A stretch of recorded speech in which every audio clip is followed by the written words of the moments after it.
Hi, everyone. My name is Jolly, and I am host of the Jolly Abraham Show. And my sole purpose is to help you come alive and thrive. And I want to do that by helping you be real, authentic, and to live free. And today I am so excited because I have a wonderful guest with me, Mrs. Alisa Grace. Hi, Miss Alisa. Hi, Jolly. It's so nice to be with you today. Thank you so much for having me on your show. You're welcome. Thanks so much for being here. And before we go any further, I want to just tell the audience a little bit about you. Now, Alisa, with her husband, Chris, co-lead the Center for Marriage and Relationships at Biola University. They also co-host the popular podcast, The Art of Relationships. She is also an adjunct faculty member at the university, and she co-teaches a class with her husband on relationships. If that's not enough, she co-authors marriage mentoring workbooks and video series, and she serves on the speaking team for Family Life's Weekend to Remember Marriage Conference. So again, Alisa, welcome. Thank you so much. You're welcome. So today we are starting part 2 of our marriage series, which is expectations in marriage. Now, I know, can you tell me a little bit about you and your husband, how long you guys have been married? Oh, wow. We will be celebrating our 34th anniversary on Saturday. Oh my goodness, that's so exciting. Wait, that is my husband's and I's marriage anniversary too. We've been married 11 years. No way, really? How about that? And it's our daughter and son-in-law's anniversary too. So I think June is the month to get married in. it must be. Well, happy anniversary. You too. Thank you. So we are talking about expectations, Alisa. And what I'd love for you to do is if you can just tell us what causes us, well, first of all, what does expectations even mean? Where does it come from? Gosh, that's such a great question. Well, when we stop and we think about expectations in our relationships, whether it's with our husband or it could be with our children or our friends, our family, but expectations it's just a set of strong beliefs that we have that something is going to be a certain way, or it's going to be the case in the future. And the really crazy thing with expectations is most of the time, we don't even realize that we have them until they go unmet. Crazy, huh? So when you're interacting with your husband and something doesn't quite go the way you thought it was going to go, and it kind of pushes that button somewhere in you, that was an expectation that wasn't met. And you may not even have realized that you even had an expectation about that certain issue. Wow, that's so good. We don't even realize that we have them until they're not met. Exactly. Exactly. And then that's what leads to the conflict, because most conflict in relationships and in marriage stem from unmet expectations. We think our husbands are going to act in a certain way or think a certain way or behave a certain way. And there's a variety of reasons, that we come to that conclusion. When you think about where do those expectations come from? Right. They come from, there's really 3 predominant areas that those expectations come from. Number one, and probably the most informative, the most important or foundational, is your family of origin, right? It's how you grew up. It's how your family did it growing up. And it comes so much as a second nature to you that you don't even really think about it. And that's the way your parents did it. That's the way you celebrated Christmas at your home. That's the way you vacation. That's the way you do breakfast, lunch, and dinner. All sorts of things. You just don't even think about it. You just assume that's how everybody does it because that's how your family did it. And then a second place that we get our expectations from can be the culture around us, right? Think about all the Disney movies that we grew up watching, and that's from a very early age informed us about our Prince Charming and the way we're just going to be swept off our feet and live happily ever after. Oh man. And that is just not life. That's not realistic, right? And so that can really set us up for those unmet expectations. It could be music. It can even be what's politically correct at the moment, which, that's shifting and changing all over the place. But the whatever's politically expedient or correct at the moment informs our culture, which informs us. And then a third one, and this is a tricky one because most people don't think about this one. It's your past relationships. It could be how you interacted with your family, or maybe an ex-boyfriend or even an ex-husband. In the past informs and shapes your expectations that you have today. Wow, that's so good. Our experiences, right? So I did a video last week, so it's so great that you talked about a family of origin, because that's what my the part 1 series was about, is how family of origin affects our marriage. But I love how you also said that it's what our culture teaches us, right? Because I remember, as you said that, I remember watching like Aladdin and thinking of myself as Jasmine. I think is maybe because she was closer in my skin tone than all the other princesses. You do. Yeah, so I remember watching that and thinking, oh my gosh, I'm going to have an Aladdin. He's going to come on like this magic carpet, or, just we think of this glittery expectation of what marriage is going to be, right? My Prince Charming, and we're always going to live happily ever after. But that is not necessarily the case. It's not. And I think, especially as believers, we can come into marriage with the assumption of, well, I'm a Christian and he's a Christian. We both love Jesus. So we're going to be able to do this really well. We're never going to have conflict. We're going to love each other sacrificially. We're going to be able to put each other's needs ahead of our own. And we're just always going to get along because since we're both Christians, that's just going to solve everything. And that's just not the case, because we're still human. We still live this side of heaven, and we still experience conflict.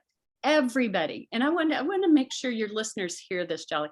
Every couple experiences conflict. If they say they don't, they're lying. Everybody experiences conflict. And the problem is not that we have conflict, it's more in how we manage it. If we can manage our conflict and actually use it as a springboard for an opportunity for growth, about learning more deeply about your own heart desires, your own needs, your own emotional hot buttons, as well as your husband's, and get the background on that. And where does that come from for us? Why is this so important? Why does that really strike a chord in my heart? The more we can use conflict to get at the root of those kind of deeper issues, then that actually draws us closer together and can make us more connected and more deeply intimate in our relationship.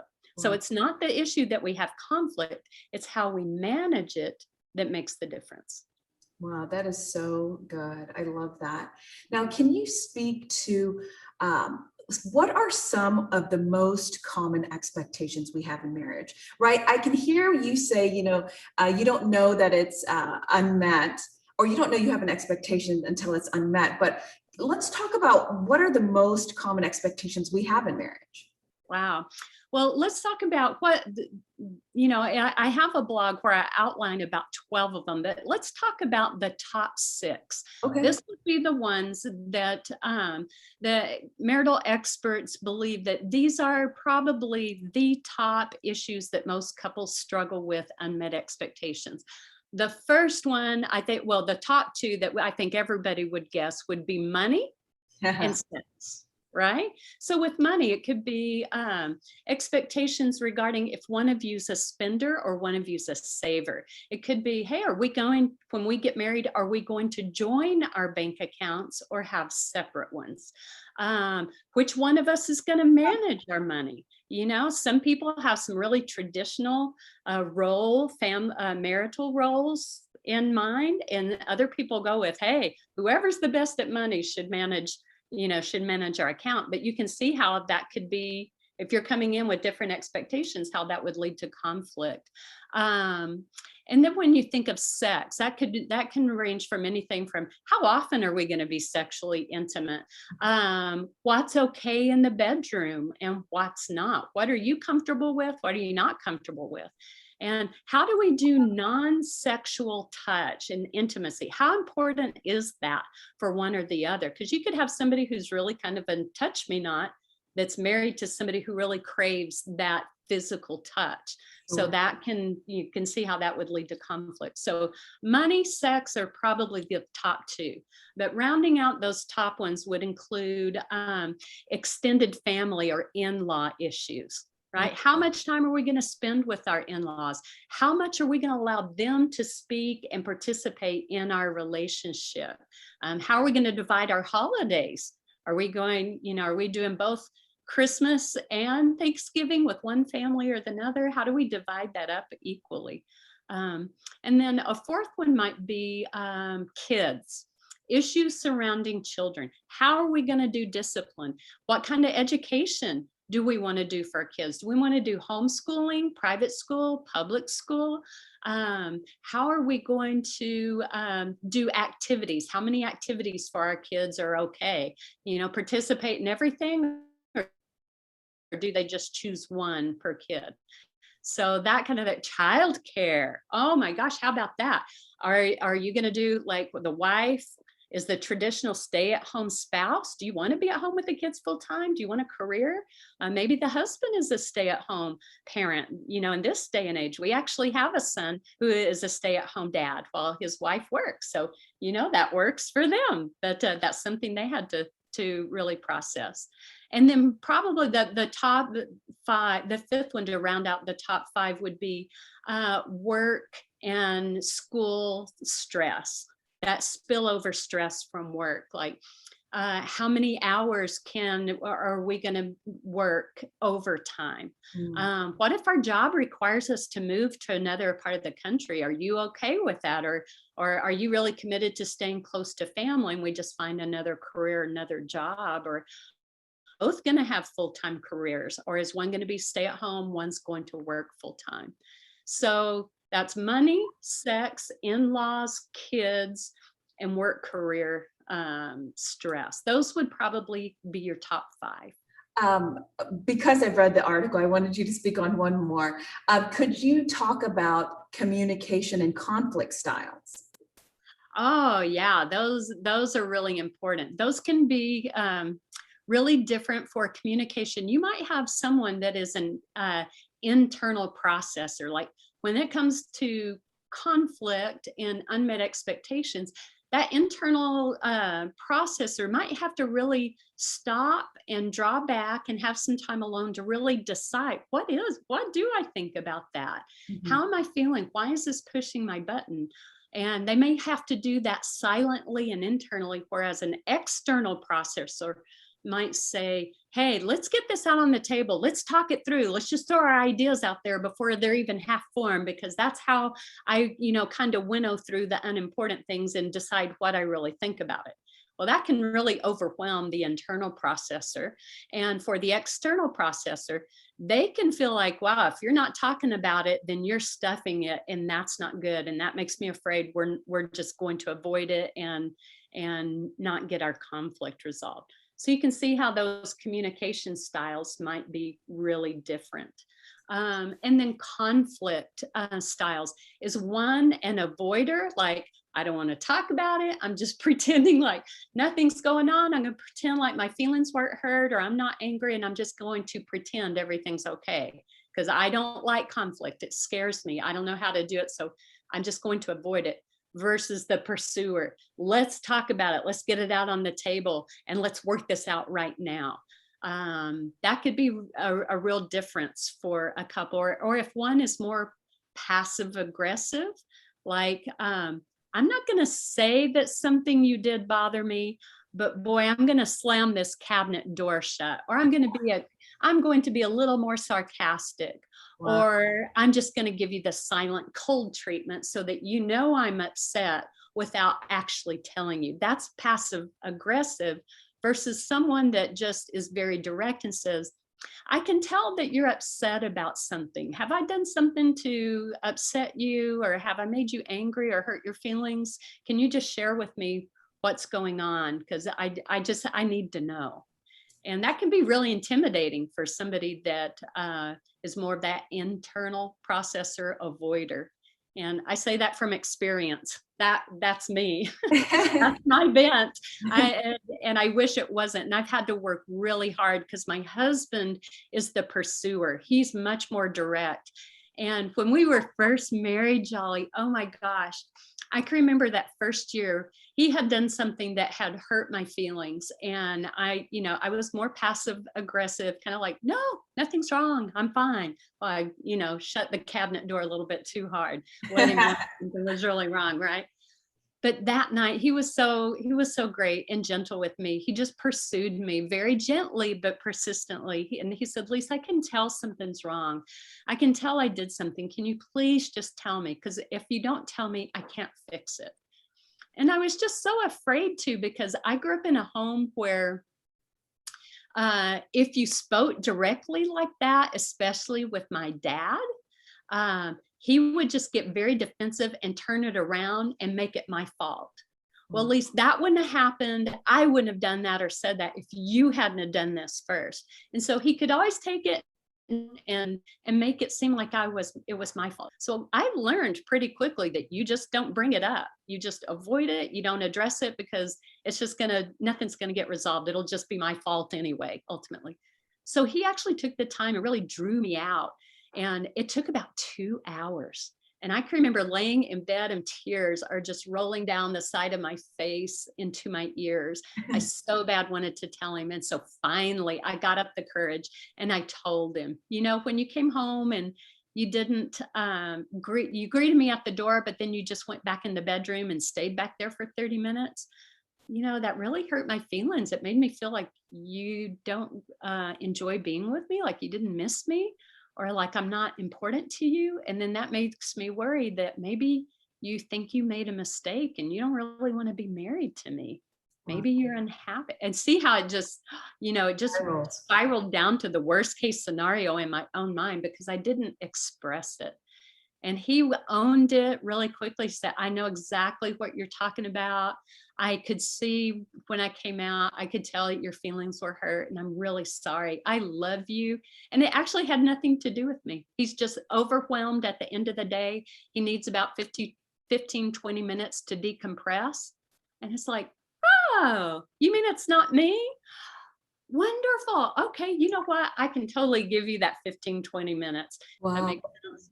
That's really good. When you were speaking, I was also thinking about my communication style.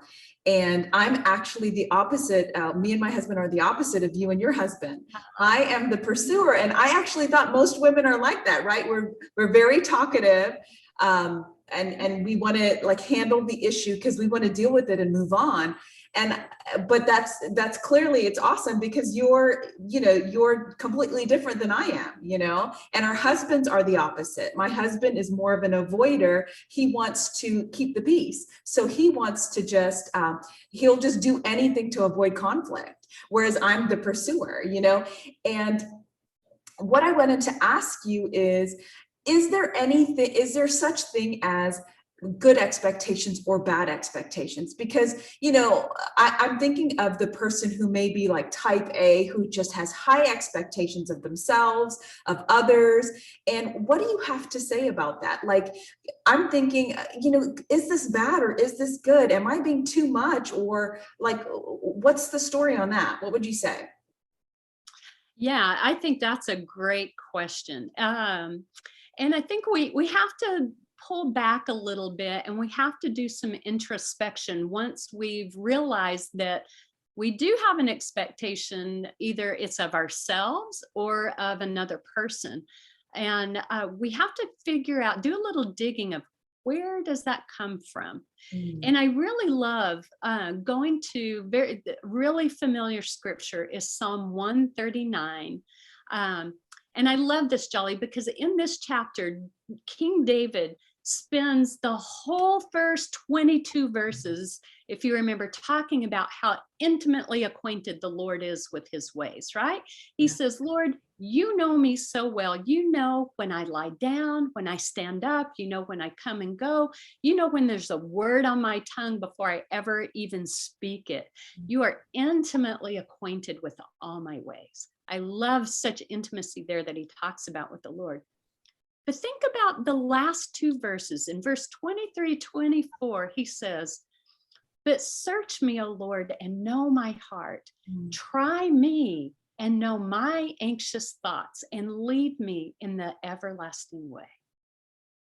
Why is it that after David spent a whole chapter saying, you know everything about me, why does he say, search me, O Lord, and know my heart? Is it because the Lord didn't know him? No. It's because David needed to know what's going on in David's heart. Wow, that's so good. He needed to know his own anxious thoughts. He says, point out anything in me that offends you, Lord. And so instead of trying to change our spouse, instead of trying to get them to alter, first what we have to do is come before the Lord ourselves and say, Lord, I think I have this expectation and I need to understand, why is this pushing my button that this is not being met? Is it something that has to do with me? Is it something, deeper in me? Am I not, like, if I have such high expectations, Lord, where's that coming from? Is it maybe because I'm afraid that if I don't perform at a high level and I'm not perfect, that I won't be loved, or that I won't be respected, or that people won't think I'm competent? And where does that insecurity stem from, Lord? Or, you've made me this way with some really strong personality characteristics. Lord, are there some soft edges maybe that you need to file down on me? Or even, Lord, you've called me in James. Let's think about James. You've called me to be quick to listen, slow to speak, slow to get angry. So Lord, let me be willing to stop and look at myself here. Help me unpack what's going on. And is there a work that you need to do in my heart to start with? We can't change other people, but we can change what's here. And we can invite the Lord into that process, because sometimes God is using that conflict not to change somebody else, but to change us, to soften those rough edges, to do a deep inner healing, that maybe that unmet expectation, that emotional button that's getting pushed on the surface, is really hiding a deeper need, a deeper emotional need, a deeper healing that the Lord wants to do in us. And he's using this situation to bring it to light, to expose it. So there, our expectations, we want to take them mostly as information that, they're not good, not bad necessarily. Maybe they're just different, and different is okay. We don't have to think exactly like our husbands think, right? We can have differences of opinions, different ways of approaching it, but we want to be willing to listen to each other. We want to be willing to accept the opinion and the preferences of each other. And I think in that time with the Lord, we also want to unpack, hey, Lord, is this even a realistic expectation? Maybe it is, and that's okay to press for it. But maybe I'm being a little over the top. Maybe is it even realistic for to expect my husband to meet this need or to perform in this way? Maybe I'm being a little unrealistic, that it's not even in his wheelhouse, and I need to be willing to either compromise or let this go. So it can be really good information about something that's really going on in our own heart, our own minds. And some realistic expectations are very realistic, and it's okay to say, hey, I think this is a need that I really need to ask you to help me with, because that's part of what marriage is about, right? Is meeting each other's needs. Actually, the Lord is the one that meets that need, but it may be that your husband is the conduit or the means by which the Lord actually means that and meets that need for you. Amen. That's so good. And you've touched on a little bit of what I want to ask next, which is how can we convey some of our expectations appropriately to our spouse and to others? What are some steps that we can take? Well, I love that. And I've got some real quick, easy little steps that you can take. But I Okay. think foundationally, what we have to remember, Jolly, is that when we have expectations without communication, it leads to frustration. Wow, that's good. Can you Okay? say that again? Yes, expectations without communication leads to frustration. So the very first step you want to take in navigating these unmet expectations or the conflict from it, or just even talking about it, is what we just talked about. Is you want to be able to identify what's my expectation. Okay. What is my expectation about this? Do I want him to be home for dinner right at 6, or is it my expectation? And why do I even have that? Did it come from that's the way my family did it? So that's where that expectation is. It important enough to me that I'm willing to die on this hill, or is it something I can be more flexible? So you want to identify your own expectation, and then you want to have your husband do the same, and then you want to just have a conversation about it. Okay. You want to hear his backstory. Honey, why is this expectation? Maybe it's about how you discipline your kids. Why do you have this expectation about how we're going to discipline? How was this in your family? And how did you feel about it in your family growing up? Because this is so foundational, this very first step, Jolly. You don't want to just jump to just solving the problem, because you're going to miss a really beautiful opportunity to dig deeper into your husband's heart and be more intimately acquainted with his ways, right? And for him to do the same for you. And so it's really important not to skip this step, because this is the step where you get the backstory on each other, and you find out what's really driving this deeper expectation, this need for this expectation, and you get to know each other in a more intimate way. It's really beautiful when this plays out. So first you want to identify, learn your expectations and his, and talk about it. And then secondly, you want to really try to validate what he shares with you. And that just means that you're able to put yourself in his shoes and see it from his perspective. You want to actually empathize with him and see if you can identify that with the emotion that he's expressing it to you. And to validate it means that you just say, wow, this sounds like this was really important to you. I can see why it would be important to you. I can see why that hurt your feelings. I can see why this would be really exciting if this expectation was met. I think I would feel that way too if I were you. And you don't necessarily have to agree with the expectation. You're just communicating to him. You're saying, hey, I hear you, and I'm listening because you are important. And what is important to you is important to me. And so that's what validating communicates to each other. And so after you validate, then you want to be willing to compromise. And this can be really hard, especially, Jolly, when it's something that's really important to you. Right. I'm not talking about your preference for, do you prefer Diet Pepsi or Diet Coke?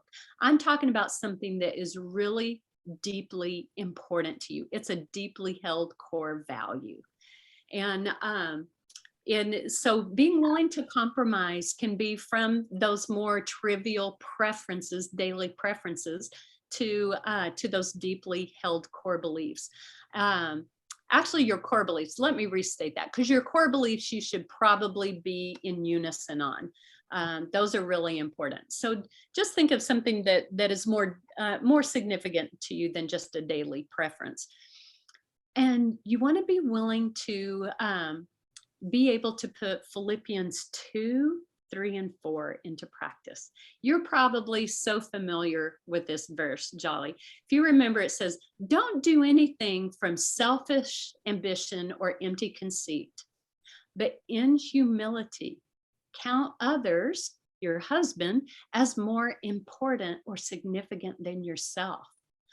Be willing to look not only to your own interests, your own needs, your own hopes and desires, but to his as well. And to actually be able to be lovingly sacrificial, just as Jesus was, and to put his needs and interests ahead of your own. And I think the only way that we can do that is to think about that little phrase. Have you ever focused on that phrase where Philippians 2, 3 and 4, where it says, but in humility, count others as more significant than yourself? I love that little phrase. And I actually looked it up. I want to tell you what the definition of biblical humility is. Please do. It says it's the quality of being courteously respectful of others. It's the opposite of being aggressive or arrogant or demanding your own way, but it's the quality that lets us go more than halfway to meet the needs and interests of others. And here we're talking about our husbands, right? He says, rather than an attitude of me first, do it my way, what I want to do when I want to do it. Humility actually allows us to say, no, beloved, you go first. Let me hear your perspective first. Let me hear your hopes and your dreams, your needs first. And then I'm going to do everything in my power to make that happen for you. Because in humility, Christ has called me to do that. And here's the secret sauce to making that happen. You ready for this, Jolly? This was life-changing for me when I discovered this verse. It's Philippians 2:11. And it says this. It says, for God is at work, or I'm sorry, it's Philippians 2:13. Philippians 2:13, it says, God is at work in you, believer. He is at work in you, giving you two things. He's giving you the desire to do his will and the power to do what pleases him. Wow. So when it comes to being willing to compromise, and man, that's hard. That's hard when there's something really important to you, a dream you have, a hope you have, an idea of the way you think is the right God-honoring way to do something.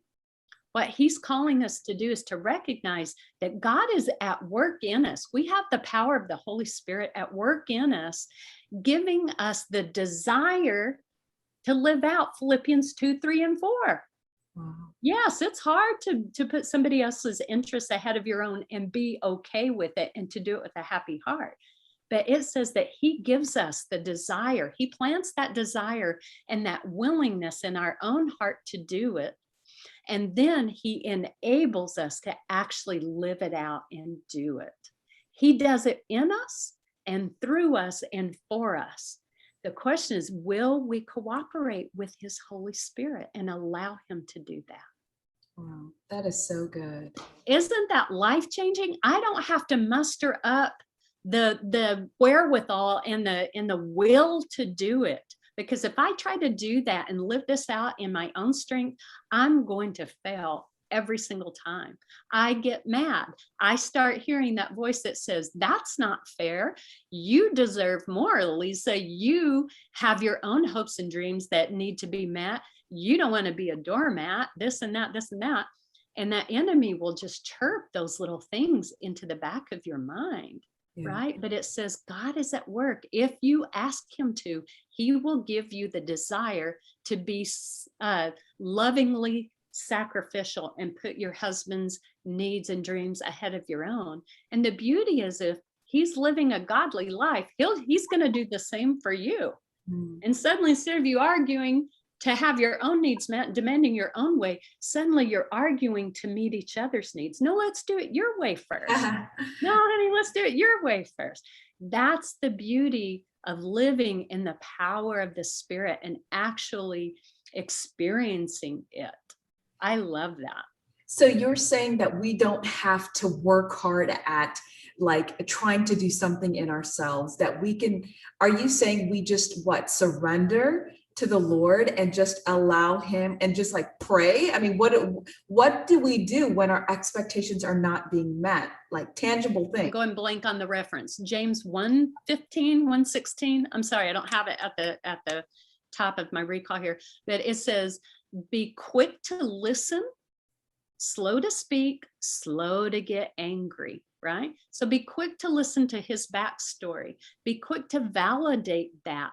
Be quick to listen why it's so important to him. And this is why that first point is so important, in that identifying and then having the conversation and get each other's backstory. When I understand and I really hear and feel why it's so important to my husband, and he actually has a really good point, I'm like, wow, you know what? I love you. And I don't want you to feel like I'm undermining you. I don't want you to feel like I'm disrespecting you. I don't want you to feel unloved and unvalued. That's not my heart. I want you to feel loved and valued. And so now I understand it. Now I feel much more empathetic towards him and compassionate. And now I'm much more willing to compromise and alter my own behavior, my own willingness to compromise, because now I feel much more empathy and compassion for him because I know his backstory. That makes sense? Yeah. See how that plays out? And that first step is so valuable, so foundational. And when you said when your own needs aren't being met, you need to be able to communicate that to your husband. You need to process it with the Lord first, figure out, is this a realistic expectation? Is there a deeper need that's being exposed here, Lord? If so, I need you to step in and heal it. I need you to bring healing. I need you to bring clarity out of the confusion. I need you to bring a willingness to compromise in my own heart, Lord. But I also know that some of these are really realistic, and it's okay to expect this. So help me communicate this in a loving way to my husband, in a way that honors him while it still honors my need, and that as a result, it honors you in the way that we process this together. So that means I'm not yelling, I'm not screaming, I'm not demanding. I'm simply communicating in a way that says, hey, hon, I have a problem and I need your help. Oh, they love to be our knights in shining armors. Men are wired, in general, they are wired to want to fix things for us and to be our hero. Most of the time, if they know that something's important to us and they feel so loved, they still feel so valued and respected by us, they will swim through shark-infested waters to bring us lemonade. I'm telling you, Jolly, when we love our husbands well, they will seek to make our world happen for us. Yes. And so that's how this plays out in a really healthy way. But you've got to talk about it, and you present, hey, I've got this problem and I need your help. Let's say it's something about dishes in the sink and a daily ordinary irritant, right?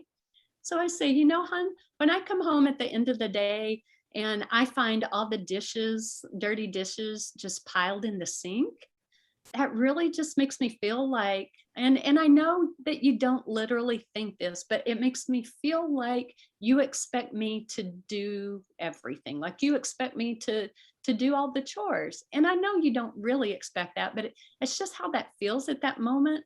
And I'm feeling a little overwhelmed with work stuff and home stuff. So I think it would really be a help to me if you could just rinse your dishes off and put them in the dishwasher. Do you mind doing that? And just, you know, just take them from the sink, and you want to put it in telling the positive action. Okay. You're not saying, I want you to stop being so messy and you're such a slob. You don't want to put it in the negative like that. You want to frame it in a positive request. What I need you to do, what would really help is, could you just go ahead and rinse your dishes, put them in the dishwasher? That would be super helpful. And then when he follows through and meets that expectation, bam, you notice it and you say thank you. Do you know, there's a study done by Shanti Feldhahn. She's a researcher out of Harvard trained. And she did research with husbands and wives, their view of different things. Beautiful little book called For Women Only. And what in her research, she researched 15,000 men, and she found that 72% of men felt it was more meaningful for them to hear their wives say the words, "Thank you," than "I love you." Wow. It was more meaningful to them to hear their wives acknowledge their efforts, even if it wasn't quite exactly the way their wife hoped it would turn out or exactly what she was expecting.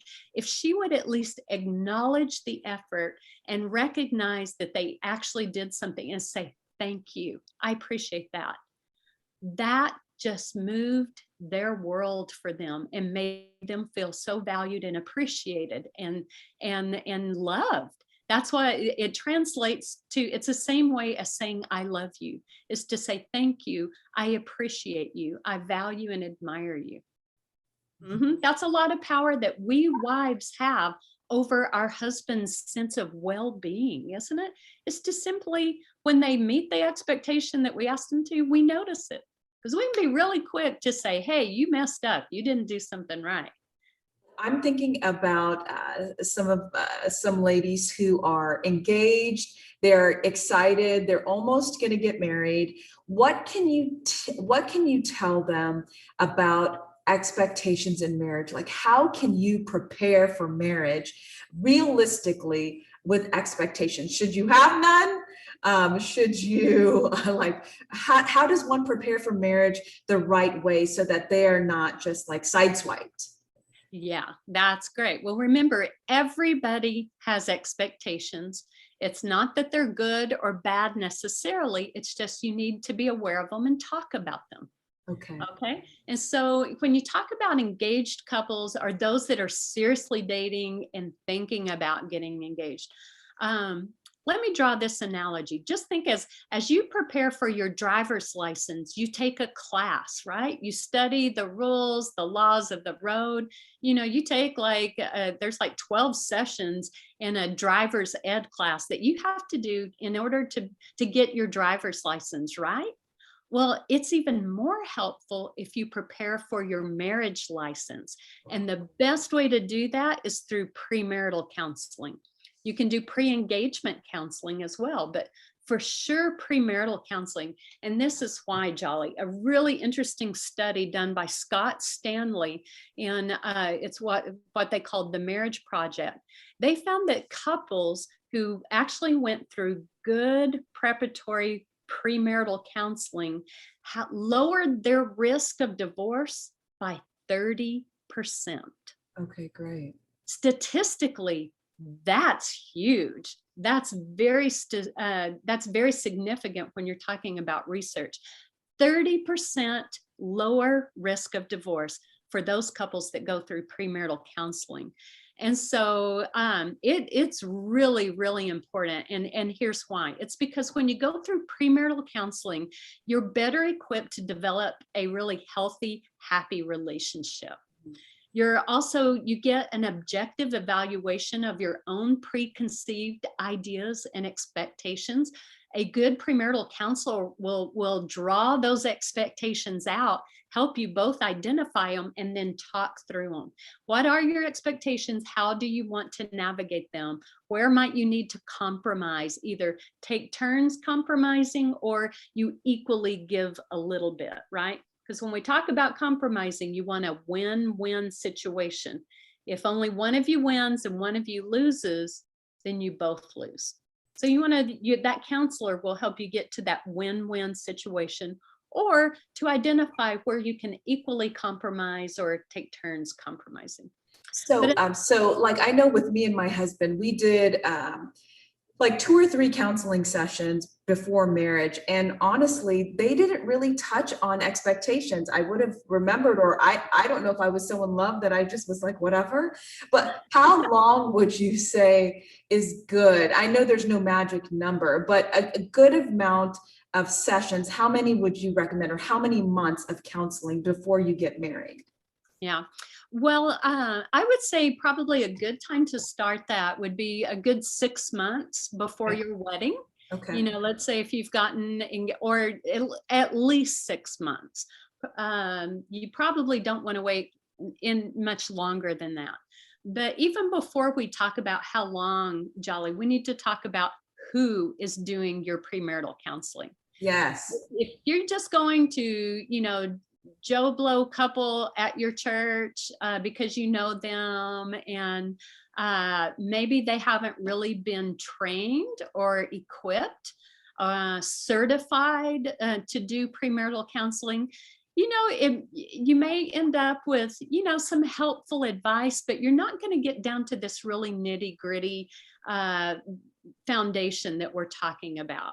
So you want to make sure that you look for somebody who is well trained. Now, some pastors can do a really good job because they've been through some additional training in premarital counseling. You could also go the route of like a licensed marriage and family therapist. Like our Center for Marriage and Relationships at Biola University, we actually have a marriage and family therapist who leads our small group, our premarital small groups. And so in that, she's equipped, she's well-trained, she's spent years studying how to do this well. Mm-hmm. So I'd really encourage you to get somebody who has really good, more than adequate training in this area.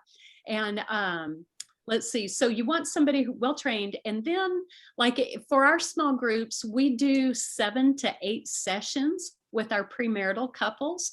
And part of those sessions that we do that's very helpful is that we do what we call an online assessment, where called Prepare and Enrich. It's an online assessment tool where both the couples, they go on separately or individually, and they fill out the assessment. And this assessment goes into all of these areas of communication, conflict, family of origin, expectations, sex, money, just all these different areas. And so your premarital counselor, who is usually trained, if they do prepare and enrich, there's also another one called SYMBIS. Out of Les and Leslie Parrott, they put together SYMBIS. But either one of those are really great, but your person that is really well trained has been trained in Prepare and Enrich and can go through your results with you and help you identify where are your strengths, where in your relationship are you really, really strong, and you can be encouraged in that.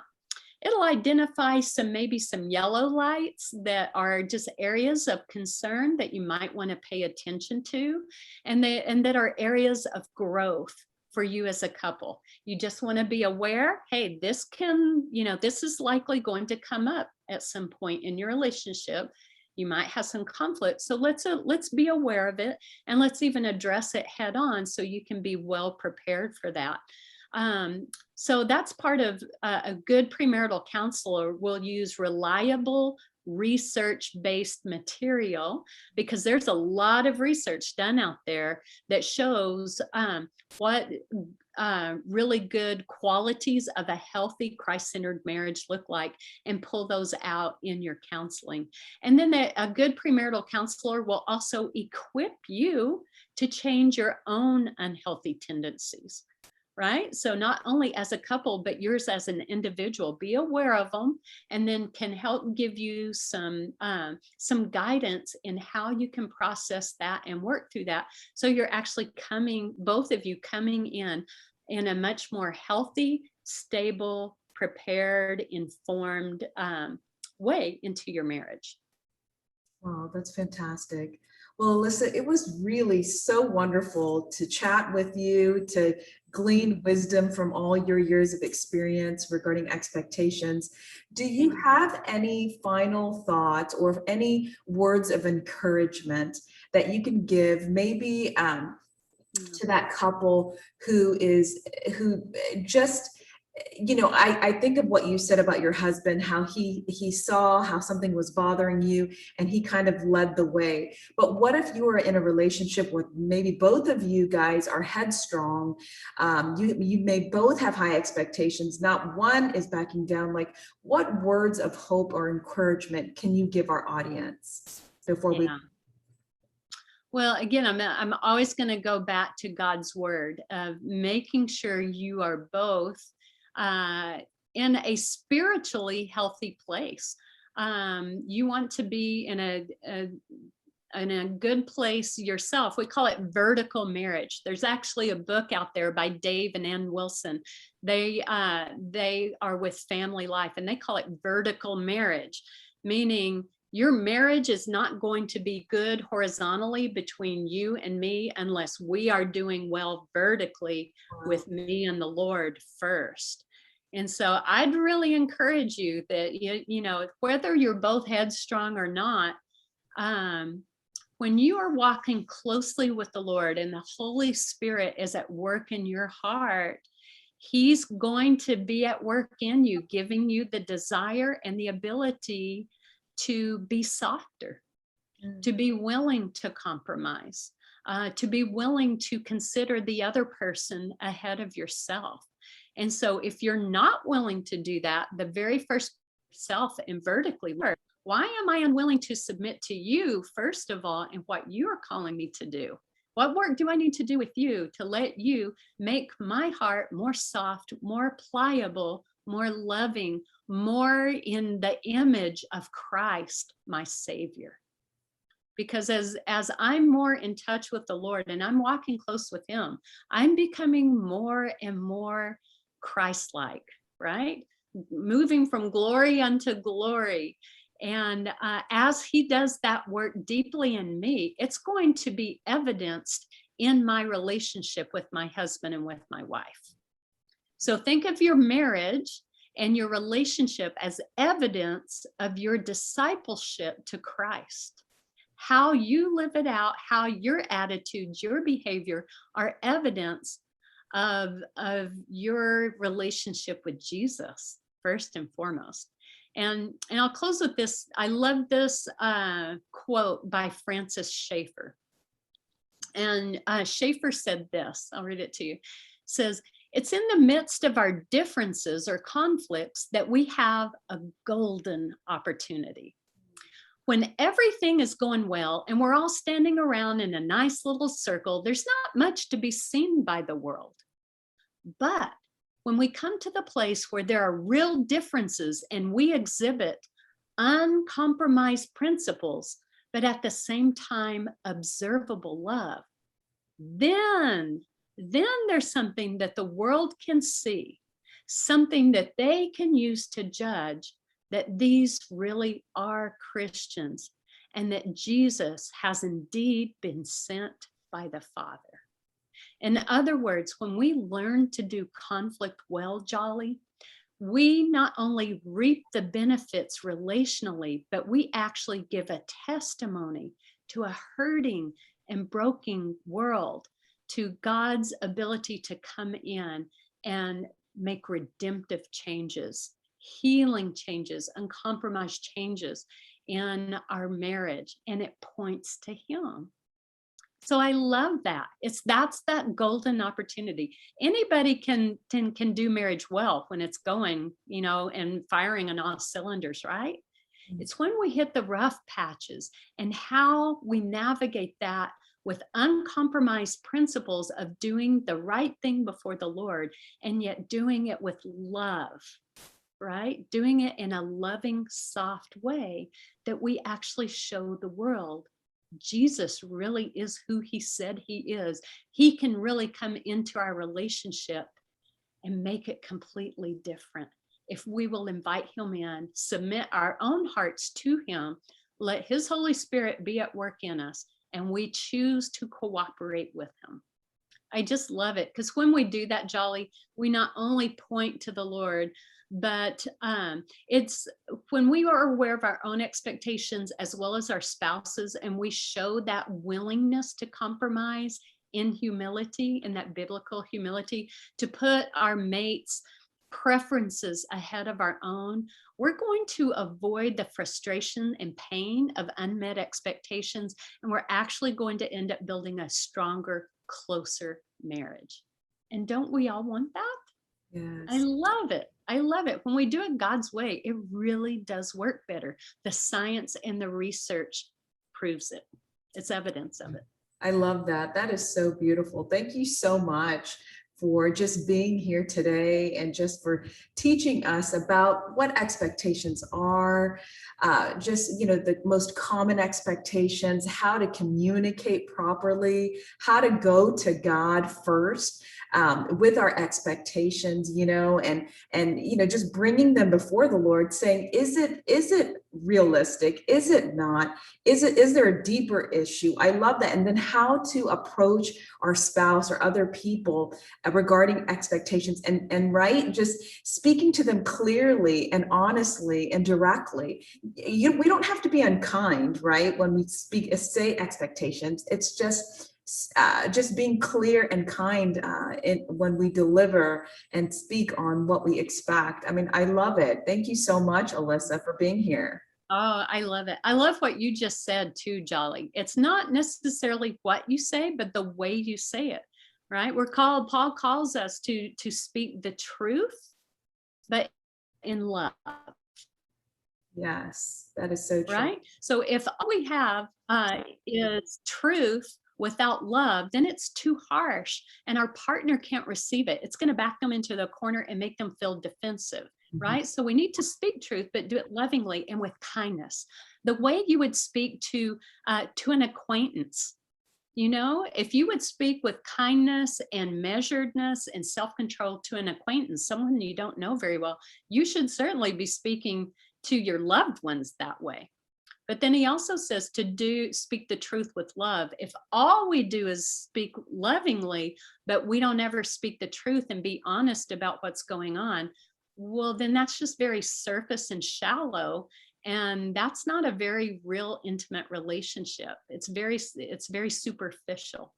So we need the truth married with love. And we're able to do that by inviting the Spirit to do that work and trust him that God is a promise keeper. He promised to be at work in us. He promised to give us the desire to do our relationships like this. And he promised to enable us to do it. All we have to do is to stop and let him, invite him into it. You have to stop and say, I can't do this, Jesus. I need your Spirit to do it in me and through me and for me. And I'm going to trust that you will. Thank you. Amen. I love that. Now, Alisa, if someone wants to connect with you, read some of your articles, get your workbook or video series, where can they find you? Yes, you can find us. Our website is called cmr.biola.edu. And then we also, if they wanted to get in touch with us, if you ever just feel stuck in your relationship and you just need some advice, you're not sure where to turn, maybe there's some deeper issues that you want to start addressing, we're a really great place to start. We offer free relationship advice, and we can do it via Zoom and by phone. If you're in the Southern California area, probably starting in the fall, we'll be back in person on campus. That's not quite yet if you're in the area, but you can actually go on our website and search for free relationship advice. And we have hours that are available Monday through Friday. We have a licensed marriage and family therapist on staff. We have a master's prepared pastoral care and counselor. My husband is a PhD psychologist. I have training as well. And we would be happy to process. You can sign up for a half-hour appointment or a full hour. And we can help get you started in the process. And it could be something where we just give you a couple of tips, a couple of pointers, and get you going in the right direction. Or if we discover in the process that we think that maybe more professional help, like with a marriage and family therapist, would be beneficial to you, we can help with a referral. We can help identify a trusted, well-trained Christian therapist in your area. We have a great network of resources we can draw on, and we can help you with that. So check it out. That's cmr.biola.edu. We're on Facebook, on Twitter, we're on Instagram. Our Instagram handle is @BiolaCMR. Okay, so just to clarify, I know you're in Southern California. I'm in Houston, Texas. So if anybody who's listening lives all over the country, anywhere in the country, so if they're in Chicago, Illinois, Florida, anywhere, they can just book an online appointment with you in Southern California, and it doesn't cost a thing. It doesn't cost a thing. It's absolutely free. We're Wow, completely donor based, great. and so we try to make, our goal is to make our resources as available as we can to as many people as we can, especially our economy. A lot of people have lost their jobs. A lot of people have lost hours. The finances are an issue in good times, much less right now. And so we really want to make our resources as available as possible. Perfect. And then folks, I will definitely have all that information down in the description below of this video, where you can just click on and contact Alisa. Well, Alisa, thank you again. Once again, it's been such a blessing and an honor to have you as my guest. And I look forward to hearing more from you in the future. I would love that. I just love what you're doing, Jolly, and what in the platform that you have, that God has given you to reach so many women with such important, vital topics. They're so relevant right now. I just pray that the Lord will bless you and keep you and expand your platform. Thank you for what you're doing. Thank you so much. God bless you too. Thank you. Bye-bye.